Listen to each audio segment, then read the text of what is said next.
Good afternoon, everyone, and welcome to the second in a new series with our legal partner, A&L Goodbody. The series kicked off at the start of the month with an employment law and return to workplace update.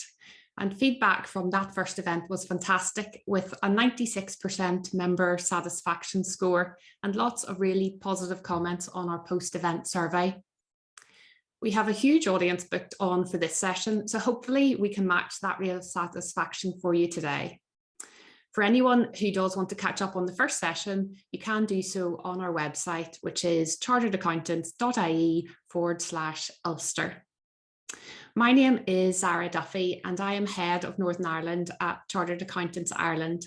And I am delighted to host today's webinar, which is an important update on Director's Duties by Sarah Dugdale. Sarah is an associate in the corporate and M&A team at A&L Goodbody.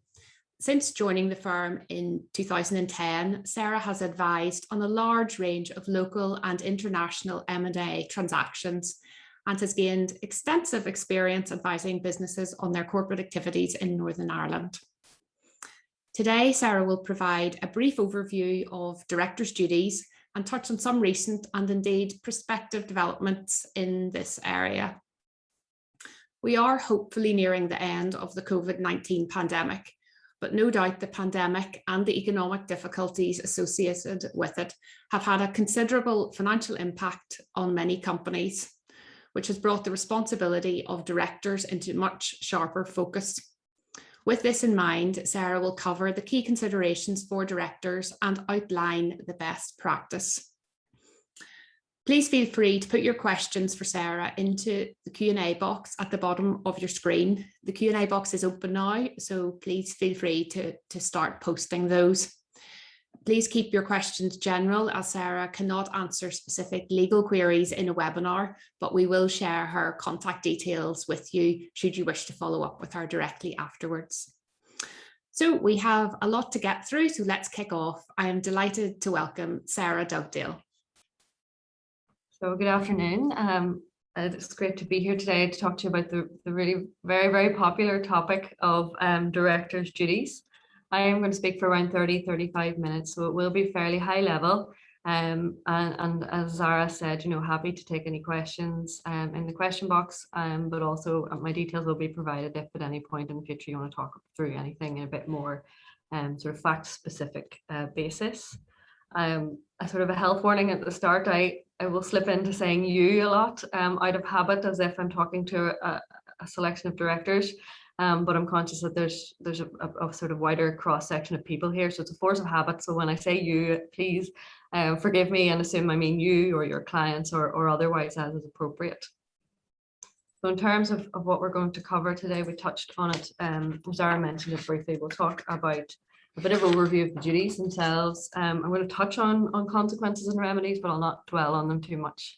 But what the important thing I want to draw out in that section is some tips for directors, be it yourself or your clients that you're advising if they're looking at potentially taking on a role as a director, or if they're in there already, and things that they could be doing just to sort of stay on the right side of the law in this area.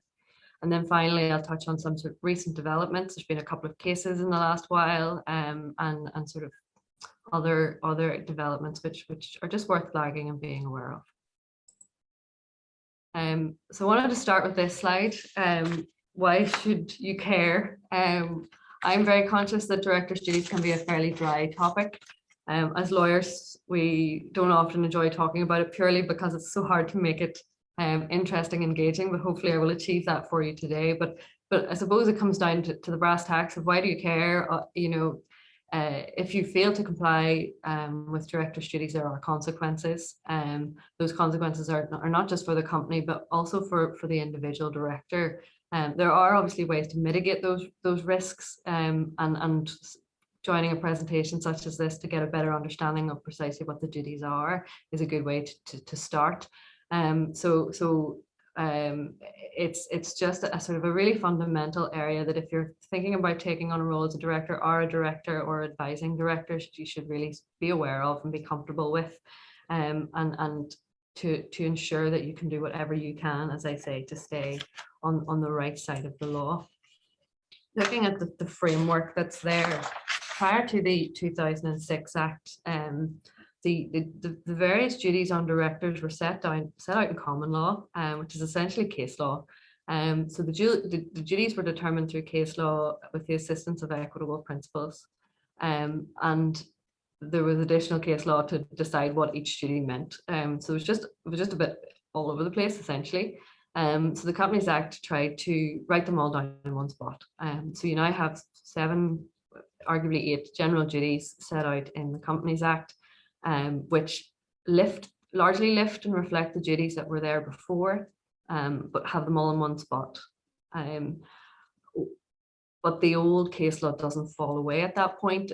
When the Companies Act came into force, it was made very clear that the rules that are, or the duties that are in there should be interpreted in the context of the existing case law, which is all considered to be still good law. So that all, to an extent, continues to apply. There was also a few of the duties that weren't codified in the Act. So there's some additional directors' duties that aren't set out in the Companies Act, but directors will be subject to. But they're sort of out with the scope of the presentation today, so we won't go into those in any detail. The other point I just wanted to make was directors are subject to a whole framework of rules and duties and laws that they need to comply with, and it's not just these directors' duties. There's other duties under the Companies Act, for example, around filing accounts and financial sort of statements and things. But beyond that, you've duties under other laws.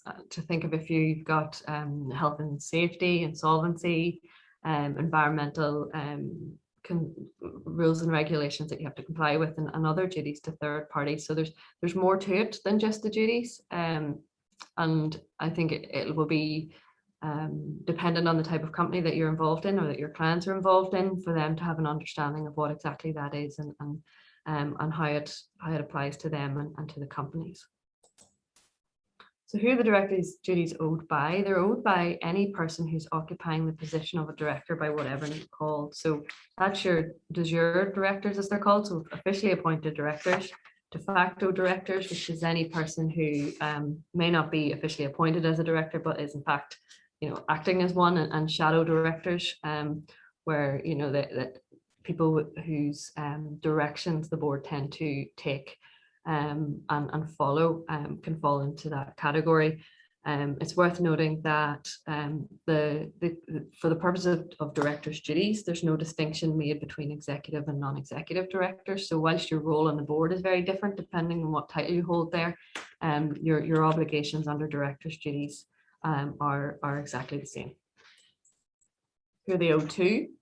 They're owed to the company, generally owed to the company. This can shift or expand in a number of situations, the most well known of which is probably the fact that the duty will shift to the interests of the creditors in a zone of insolvency.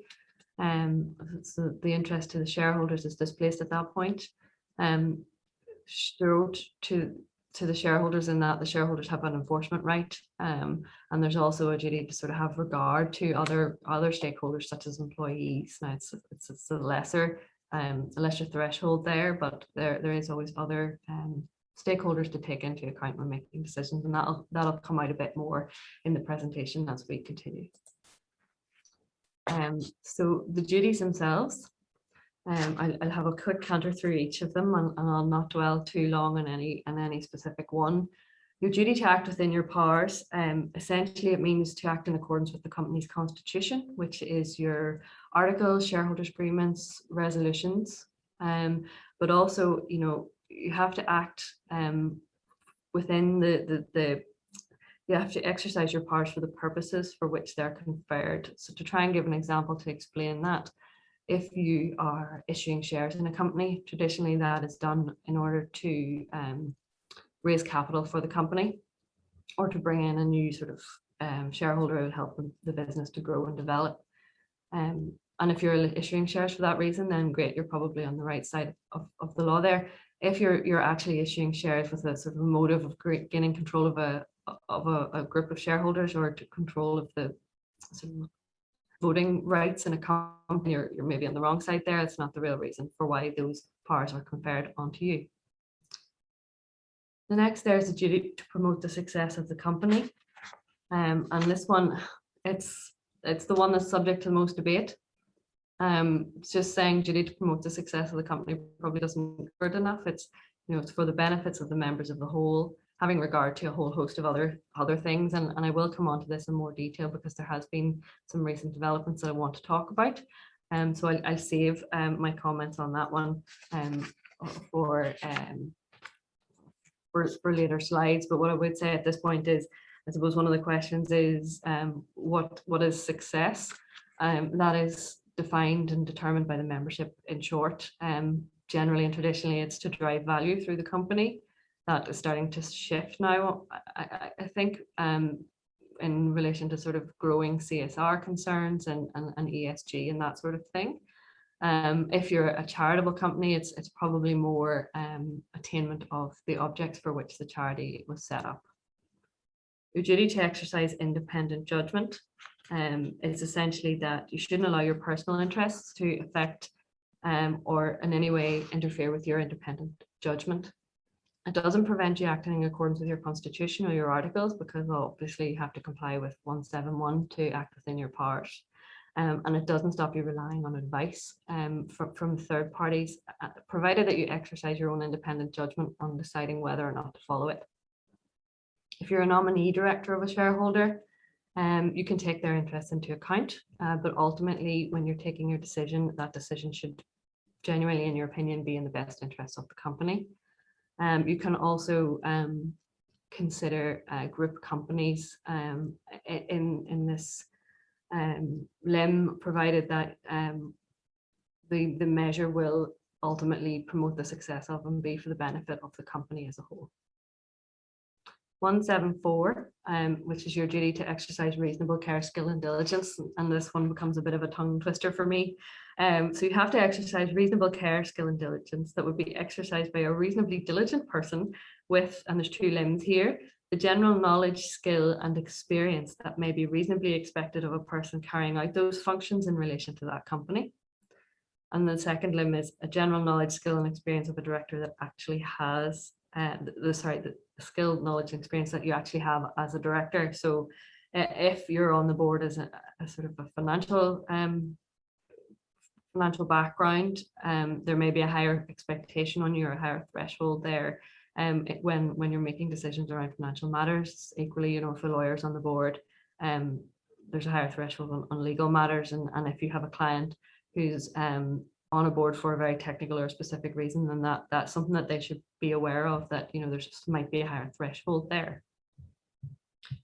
In terms of staying on the right side of reasonable care, skill and diligence, we recommend you attend the board meetings. You make sure you're being provided with all of the information that you reasonably need to carry out your functions, and that you read that, that you keep an active interest in the affairs of the company, just on a day-to-day, and that should hopefully stand you a good stead on that limb.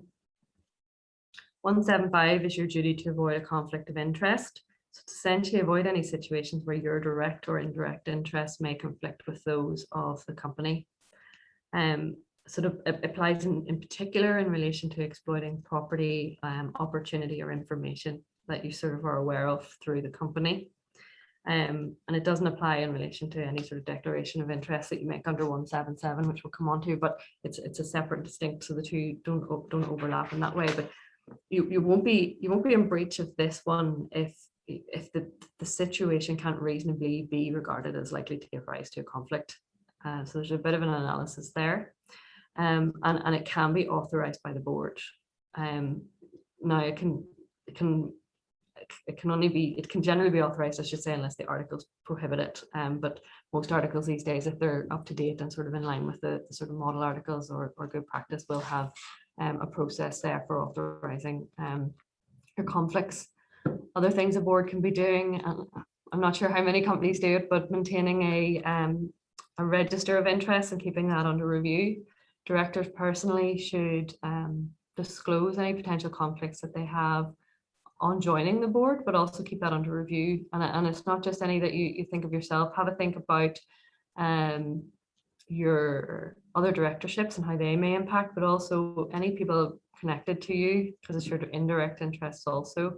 and how their interests might potentially be a conflict for you. 176, do not accept benefits from a third party. So you must not accept a benefit where it's conferred by the reason of you being a director or for you not doing something as a director. There's no sort of de minimis threshold there, so it can be, there's no, it can be any amount if there's an amount involved. The breach, it's not a breach if it's not reasonably likely to give rise to a conflict of interest. And it can be authorised by the board, but it can be approved by the membership, which is worth noting. If it's a benefit that's conferred by the company or any group company, or it's provided by somebody who provides directorship services to the company, then those don't count as breaches for the purposes of this duty.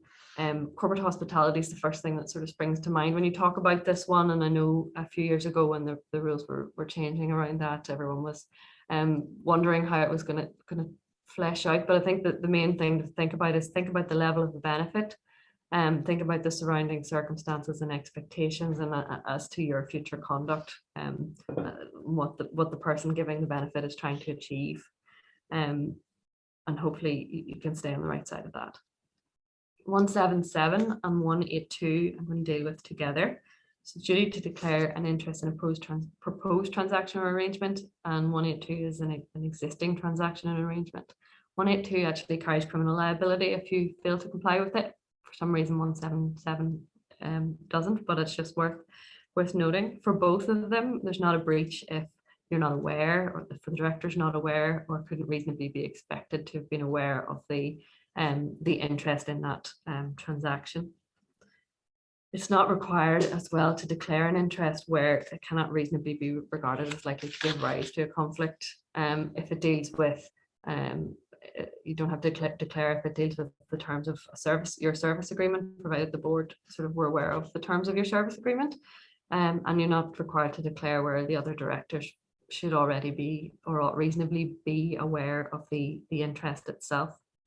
You will need to update it as required, so if things do change and develop, you should update any disclosures or declarations you make in this area, and provided you comply with the declaration process and you get your authorizations as you need under the articles, then you should still be entitled to vote at meetings, attend meetings, and be involved in sort of board discussions.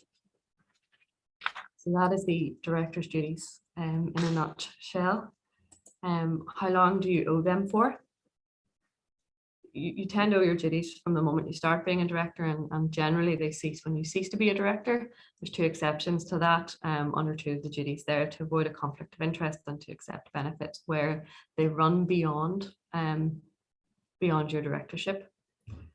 Generally, it would be linking back to anything that occurred during your directorship, but there's been a recent case which changes this. Actually, the judge declared that he has made some new law in the area purely because I suppose the existing case law was based on the law set out in the common law. So in the case laws that were there before the Companies Act, this judge has looked at the precise wording of the duty around avoiding a conflict of interest, and has decided that the wording is such that allows him to not just consider the actions of a director while he's a director, but also after he's a director.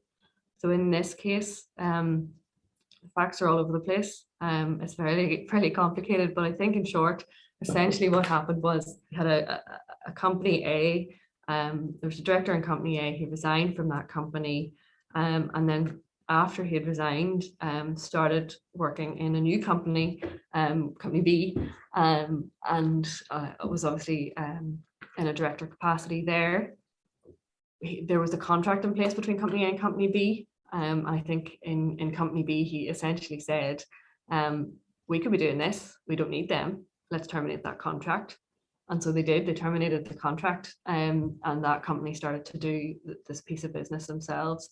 And effectively, so everything he did was after he ceased to be a director. In this case, it was found that was a breach. So there's a change in the law there, assuming that case stands, which is just worth being aware of. So even in terms of yourself, if you're on a board, and somebody leaves and does something like this, you may have some recourse there that it's worth investigating. And if you're a director yourself, be aware that these two duties can extend beyond your directorship. So in terms of consequences of the breach, you see some of the examples up there of the remedies that are available to the company in a breach situation. The duties, as I said earlier, are owed to the company and can be enforced by the company, but members have the ability to bring claims in certain circumstances on behalf of the company. These are derivative claims. And there's other third parties may have the ability to bring claims also sort of in a liquidation insolvency situation. And also in an insolvency situation, you're in the realms of fraudulent trading and wrongful trading claims, where you try to trade through the insolvency when you probably shouldn't have, or you weren't acting in the interests of the right parties. So there's a lot of options there when things go wrong, and those are just some of the remedies that are available, but won't dwell on the negative for too much. We'll look at the reliefs that are available. So the court can grant relief if they believe that you acted honestly and reasonably, considering the circumstances. You should be excused for your actions. So that's where the tips in the next few slides will come in, because I suppose if you can show you're working out and show that you acted in the best interest and as reasonably and everything, and you have the documentation that supports that, then hopefully you would get a relief from the court in that scenario. It's possible to get indemnification from the company, but it's actually fairly limited onto the scope that you can get it. So you can be indemnified for the liabilities arising from claims from third parties relating to sort of negligence, default, breach of trust, or breach of duty, and the costs associated with defending. But on the flip side, you have to pay that back if you lose. So if you're found guilty, the indemnification doesn't work for you. You can get D&O insurance, but that will cover those things, but it won't cover things like fraud, dishonesty, willful default, or criminal behaviour. And finally, and maybe used more in practice as a sort of a preventative measure, whereas the rest are obviously for down the line, is the members can ratify your conduct in certain stuff. They can't ratify fraud or anything like that, but they can ratify certain actions, which means that that the shareholders are confirming that they're happy enough that you did X, Y, and Z. It may have been at their direction.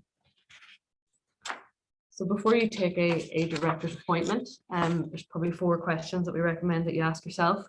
Do a bit of due diligence on the company, look into who they are, what they do, get a copy of their articles from Companies House, find out whatever you can, and have a think about what you can do to add value to that company. Try and figure out what the company needs, and consider whether you have the skills and experience that they're seeking, and would be a right fit for their board, essentially. It would be smart to get an idea of the time commitments involved, and try and factor in that's what that's going to be like in a crisis situation, because I suppose COVID's been a good example where with changing landscape every day, people have had to probably increase their commitment to a board and take a more proactive role in righting the ship when we all got that surprise. And then what are your duties and responsibilities going to be? So what's your job description? What precisely are your roles and your duties? And in all of the context of all of that, is this the right fit for you? Assuming it is, ensure that when you join the board that you get a good induction and continuous training. And I suppose that it's not just around directors' duties, but around all relevant and appropriate regulatory landscape, corporate governance, and other rules and regulations and laws that you're going to be subject to as a company and as a board. Understand your role and duties, keep up to date with developments affecting the company, and ensure that relevant information is supplied to you. When you're setting and updating and implementing company strategy, reflect on your duties, particularly 172, and everything that it encompasses. And we'll come on to that, as I said, and just make sure you're live to those and seeking to act within them. When you're taking material decisions, we recommend that those are documented to include, as I say, the evidence that you've considered the duties and the impact on the various stakeholders. And if it's potentially significant or controversial, table management briefing papers at those meetings that sort of set out the reasons, the rationale, and the basis on which you're making those decisions, so that you have that in your back pocket to show that you're sort of in compliance and you've fully considered everything. If you are concerned about anything, report it to the chair or whoever the appropriate person is, and always seek legal advice if in doubt, or advice from the appropriate person if it's not legal, just to make sure you cover yourself and try to protect yourself against the personal liabilities that might arise. So touching on the recent updates, I'm going to talk a bit about 172. Probably will spend the most of the rest of my time talking about 172. I've already touched on 175 actually earlier around the conflict of interest in that case, and the fact that it will run on now past the end of your directorship. And then there's been a recent case on 177, which I'll just briefly tell you about as well, and then that will be the end of my talking. So section 172, there it is, up in lights. It's comprehensive. It's acting in the interests of the company for the benefit of the member of the whole, but having regard to everything in A to F there. And it's becoming a real focus of late. It seems to always be the one that's subject to a lot of the case law and debate around on how and what you do to comply.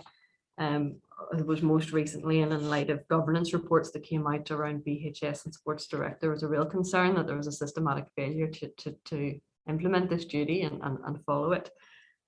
So there was reviews undertaken, consultations completed, and out of it came two main things that I'm going to touch on. There would have been others. One is this of Waite's corporate governance principles, which will apply to large companies, or do apply to large companies. It's not dissimilar to the UK Corporate Governance Code for sort of PLCs and listed companies, which set out sort of a framework of good governance that is expected of companies, and that was introduced as a result of these reviews. But more relevant here, and you're probably largely already aware of it, is the sort of new financial reporting rules that came in around the company's miscellaneous reporting regulations 2018, and they came in effect for 1st of January 2019. So for certain larger companies, and there's thresholds in the regulations around what constitutes a larger company, there's a requirement to include a strategy report in your and a section 172 statement in your accounts, which sets out the steps you've taken in order to evidence and to ensure you comply with this particular section of the Companies Act. You also have to summarize how you engaged with your employees and had regard to their interests, and summarize how you had regard to the need to foster the business relationships with suppliers, customers, and others. So I suppose if you're one of the companies that are subject to this, or if you're in practice, you're probably aware of all of this and looking at it. The point I really want to make is it's the direction of travel. A lot of these things tend to be top down. So we're seeing change in this area for PLCs and large companies. I think that will over time filter down. So it's probably a good thing now if your board is considering this, even if you are a fairly small company, that any decisions you make that are material or potentially controversial in particular are made in the context of this particular section. So what does it mean in terms of how you can actually take action? I think with your board papers or in advance of any board meeting, I would just stick in a copy of this section of the Act and circulate that with the papers. In your minutes, if it's a material decision, include a line or two to say we have considered our obligations under section 172. And as a law firm, we've draft minutes for a lot of our transactions, and we always have that in there. So it's a very simple line that says we have considered our duties under that Act, and then have a conversation about it in the actual board meeting. And if it is a significant or potentially controversial decision, have it supported by a board paper or a management paper which takes each of the limbs of A through to F at a time and where they're relevant, and just comments on how this decision could impact or takes into account these different limbs. The next point I wanted to pick out is which is a very hot topic at the minute. So you'll see at D there's a duty to consider the impact of the company's operations on the community and on the environment. So there's a lot of concern through various different groups out there that environmental impacts not being adequately considered at board level, particularly given that it's now having an increasingly tangible impact on the financial performance and future strategy of companies. And actually there's groups out there that look at the law and try and recommend and lobby for change in the law to make it sit better alongside and work with environmental change and concerns. One group, the Chancery Lane Project, has produced a set of drafting that it thinks should be in minutes of all companies to evidence and show that they're considering their impact on the environment.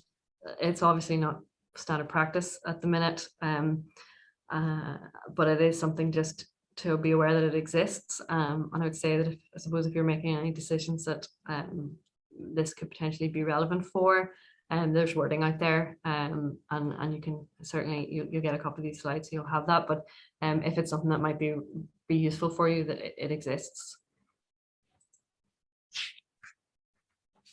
I mentioned earlier that section 172, the duty is displaced in the interests of creditors when you're in the zone of insolvency. There's been 2 recent cases on that I just want to talk to. The first is Sequana, and it talks about the actual point in time where the duty shifts from the members or the shareholders to the creditors. There were 4 different definitions put to the judge in that case, and they settled on this one, which is when the directors should have known that the company was or was likely to become insolvent, and likely means probable.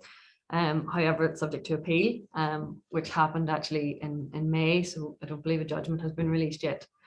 So we're waiting to hear how that plays out, but a helpful definition for now. And the second one is Barofan, where it's, how can you evidence that you have complied with the obligation?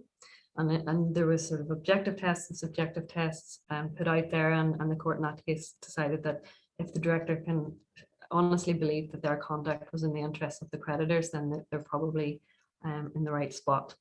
So those are just 2 recent cases. The wording and the act around the shift in the interest of creditors is intentionally vague, and it was because the drafters wanted the interpretation to come out through case law as to how that was going to work. So that's what's happening here. So I suppose that the key takeaway from this for directors or advisors to directors is, if the company is in a zone of insolvency territory, there will be a point in time when that interest needs to shift, and they need to be very careful as to when and how they act in that situation. So take advice from the appropriate legal advisors or otherwise, and just check to see what the up-to-date and correct position is at that time. But it'll be not dissimilar to this, I imagine, but it's take advice and make sure you stay on the right side of that, because once you're in that zone of insolvency, it's the real risky area where you're, if you don't act in the right way and in the best interests and in compliance with all your duties, then you're potentially putting yourself in to the higher risk of the personal liability. The relationship between 171 and 172, so I've just pasted the duties up there and noted the name of a case. This is a recent case, but it's not new law, and it's very fact specific. But the point I wanted to draw out from it is that the duty to act in the best interests of the company doesn't trump all over other duties. When there's multiple duties to consider, you need to consider them in the round. And in this case, they restated a sort of recommendation made in the past by the courts over time, which is the order in which to consider. So if you're making a decision that that covers both of these duties. The recommendation is so you identify the purpose for which you're exercising the power. Then you consider whether you're actually exercising it for that purpose. So to go back to my earlier example, if you're allotting shares, the purpose of that power is to get more money into the company or to bring in new and fresh blood. So the considering of what you're actually doing it for is it for that reason, or are you trying to get control of the board or the membership and somehow? And then only then after that, it's recommended that you consider whether the decision promotes the success of the company. And it may amount to a breach in that case if the dominant or primary reason is improper and not for the best interests of the company. So that's just a restating of sort of the order there of how you should consider these things. And then on my final slide for me, around the declaration of interest piece.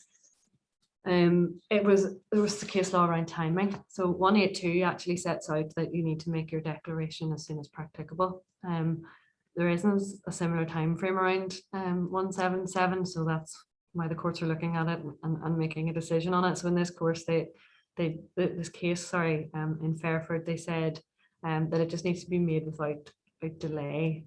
So the key things to bear in mind is that you need to make the declaration of interest before you enter into a transaction or arrangement. You do it without delay. You don't need to delay if you don't have enough information yet. Just declare what you know, and make a further disclosure as you need. There's no need to wait until the transaction or arrangement is largely agreed, which was actually the issue at dispute here. The director had made a declaration early, but it was alleged that he was in breach because he hadn't declared at the point in time immediately before they entered into the relevant documentation here, and the court found that actually no, that's not a breach if he made it early. And there's no need for him to restate it or make the declaration again at the point where they enter into the transaction. And also just that the level of detail required will depend on the situation itself. So where it's really obvious that there's an interest there, there may be little detail required at all in terms of your declaration. So that is a whistle-stop tour through directors' duties. There are my details, which you'll get the slides anyway, so you'll have those. But if you ever want to talk through anything specific, please feel free to reach out. Thank you very much for your time. Thank you very much, Sarah, for that really comprehensive overview of directors' duties, and hopefully by following those, it will help to keep us all on the right side of the law, as you said. A few questions in. So the first one, are my duties the same if I'm on a public sector board or the board of a charitable company? The short answer is probably yes. It is yes. The director's duties will apply if you are a director on a legal entity. I suppose the difference there, depending on which it is, public or charity, will depend on you'll just have a wider framework to deal with. So I mentioned earlier that directors are subject to a lot of rules and laws and duties beyond just the Companies Act, and that's particularly the case, I suppose, in these two areas. So if you're a charitable company, actually the duties are adjusted slightly. That there should be no conflict, as opposed to sort of a duty to avoid. You should ensure that there's no conflict with the interests of the charitable business, and also no profit. So I don't believe you can take a profit out of a charity. So that's a slightly different approach than on the general duties for sort of a normal company. And you'll be subject to duties of trust and promoting charitable purposes and things that are all specific to charities, and sort of the framework in the legislation that's separate, and charity commission rules around that area. So there's a sort of a separate and additional layer on you if you're in the charitable type business. Public sector, not dissimilar. Yes, you're on a board, so you have the director's duties, but you probably have things like your civil service and public sector codes of conduct and guidelines and things that will also apply on top of that. So yes, with extra on top. Yeah. I suppose just to say, actually, for anybody on the call that's interested in serving on a charitable board, we do get contacted fairly regularly by charities looking for a financial person to go on the board with that skill set. So if you're interested in that, do drop an email to us and we'll add you onto our list. When we get them in, we just send out the details of the company and then let you go off and speak to them directly. So do feel free to send me in an email if you'd like to be added. Another question, Sarah, what about if I'm on the board of an FCA regulated entity? So yes, not dissimilar in that you've got your director's duties. In that case, you've also got sort of FCA rules, requirements and guidelines, which will be very relevant. And actually, as a director, you're probably going to fall within the senior management regime there, which is an additional sort of code of conduct that applies to you've been acting, taking reasonable steps to in your area of business to so, you know, well, tripping over my sentence, but reasonable steps to manage the business, sorry, is what I'm trying to say. So it is a really hot topic at the minute, and it's something that we can advise on if anyone needs it. It's not me, it's another sort of department that looks at the sort of FinReg side of things. But what I would say in that area is it sounds scary and complicated and high risk, but there actually in practice has been very few enforcements so far, which is probably reassuring. Great, thank you. Has COVID-19 had an impact on directors' duties? Not on the duties themselves. Other areas of law that there were suspended, and I know there were changes in and around insolvency rules and things like that, but there was no suspension or change to directors' duties at the time of COVID coming in. What we did see was a lot of people scrambling around and looking at their articles because they weren't able to hold virtual meetings and they weren't able to progress business without doing that. So there was a lot of work there helping people in that area. I think it was a real crisis situation for a lot of boards, so almost treated a bit like an insolvency scenario where you're having to hold more regular meetings and adjust your position and your opinions and based on a daily changing landscape, as I mentioned earlier. So real tough time for people and boards. And I think what we'll see now as we emerge from COVID is some real examples of good and bad governance and directors' duties decisions. But I think for the whole, if the board met regularly, acted in good faith, considered their situation, considered what was going on in the world, up-to-date information, and kept everything under review and made sort of informed, sensible decisions, then hopefully we're all right. Yeah, great. So I think probably is about keeping a record and demonstrating that you have made the most of it. Another one, are chartered accountants held by the courts to a higher level of duty of care for etc. or things like that than other directors? So it goes back to the tongue twister of expectations on a duty, and the answer is yes, to an extent, if it relates to financial matters. So if it's something comes up at a board and you're of a financial background, then there is an expectation that you'll probably understand it better than the other non-financial background members of the board, and so there's a slightly higher standard there on you to guide them through that. But equally, you know, if something comes up around pensions, the person with the pensions knowledge will have that. So yes is the short answer on that one. Okay. And the final question we have in, if the board of directors want to be referred to as a committee of management, must the articles of association be updated to reflect this?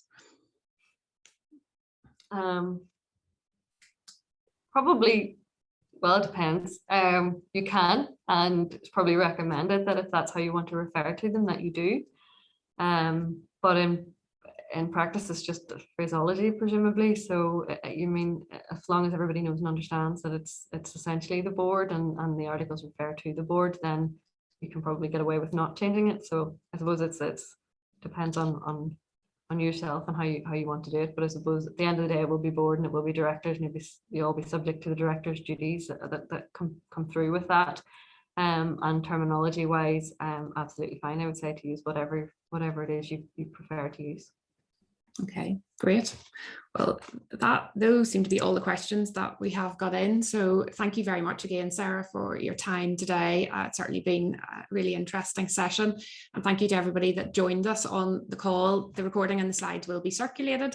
And we will continue the series. So watch out in your emails to hear about the next one. Topic, I think, has not been decided yet. And certainly if there are any topics that you would like to see covered, drop us an email, and I'm sure A&L will be happy to host a webinar on that subject. So I hope everybody has a lovely afternoon, and goodbye. Thank you.